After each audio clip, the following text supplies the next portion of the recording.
नमस्कार, मी सोनाली. तुमचं सगळ्यांचं स्वागत आहे आमच्या चॅनलवर. तर आज होणार आहे एक क्विक नायका हॉल. मी या काही गोष्टी मागवल्या आहेत नायकावरून and I am very excited. चला, let's open it.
So first product आहे हा सेटाफिलचा क्लिन्झर. आणि मी खूप म्हणजे गेले 2-3 वर्ष मी हा यूज करते आहे.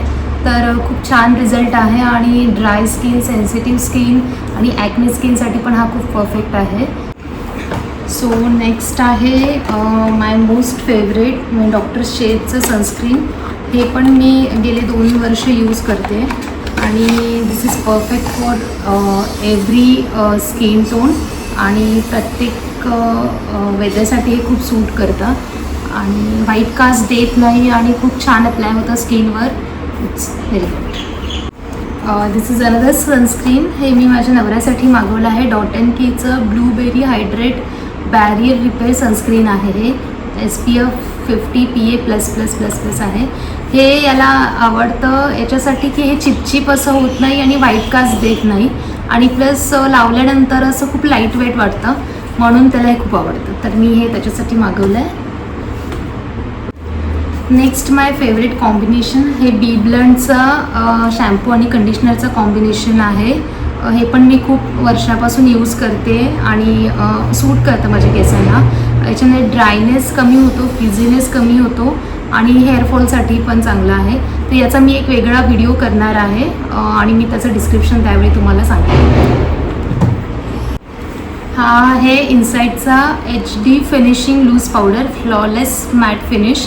तर मी आधी पण जे लूज पावडर यूज करत होती तो बनाना लूज पावडर होता इनसाईडचा. सो हे HD फिनिशिंग लूज पावडर आहे. यूज करून बघूया काय रिझल्ट आहे. नेक्स्ट आहे ही इनसाईडचीच क्रीम मॅट मूस लिपस्टिक आहे. बनी शेड 13मध्ये आहे. खूप दिवसापासून मला ही हवी होती आणि असा शेड मी आधी यूज नाही केला आहे. सो हे पण आपण यूज करून मी नंतर याचा एक सेपरेट व्हिडिओ टाकेन. क्यूट याचं पॅकेजिंग आहे आणि खूप हँडी आहे. आपण नॉर्मल याच्यासाठी पण यूज करू शकतो. असं एक छोटा ब्रश आहे याच्यामध्ये आणि कन्सिस्टन्सी पण थिक आहे. सो आपण will use it later. Next आहे हा एक आहे कार्लटन लंडनचा मी एक मस्कारा मागवला आहे. मी मस्कारा जनरली यूज नाही करत, खूप रेअरली मी यूज करते. सो मी जस्ट एक छोटा पॅक मागवला आहे. हे पण आपण यूज करून नंतर बघणार आहोत कसं आहे.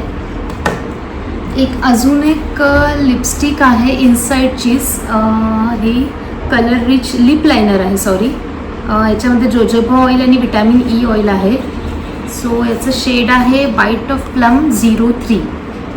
तर मी असं लिप लायनर कधी यूज नाही केलं आहे.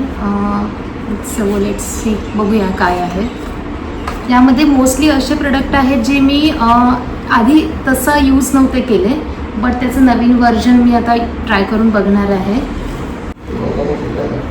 नेक्स्ट आहे हे मार्सचं आयब्रो पेन्सिल. मी यूज करते डेलीसाठी पण आयब्रो पेन्सिल, कारण माझे विरळ आहेत खूप आयब्रोज. तर मी हा ब्राऊन शेड मागवला आहे, brown better. I don't know, त्याच्यामध्ये हे पेन्सिल आले आहे आणि हे एक ब्रश आहे. So let's see. आणि नेक्स्ट आहे लास्ट वन. हे पण एक मार्सचं लिप लायनर आहे. याचं आहे शेड स्टीमी पिंक 09मधून. हा पण एक थोडासा असं न्यूड आणि डेली वेअरसाठी लिप लायनर चांगला वाटला. सो बघूया. माझी व्हिडिओ कशी वाटली? सो हा होता आपला नायका हॉल. तर तुम्ही कमेंट करून नक्की सांगा तुम्हाला हा हॉल कसा वाटला, आणि ते पण सांगा तुम्हाला अजून काय काय ब्लॉग्स बघायला आवडतील, काय काय हॉल्स बघायला आवडतील. तर आपण असेच डेली ब्लॉग्सचे कुकिंग, लाईफस्टाईल आणि skin care, hair care routine अशी घेऊन येणार आहोत. सो कमेंटमध्ये नक्की सांगा. Thank you for watching. बाय.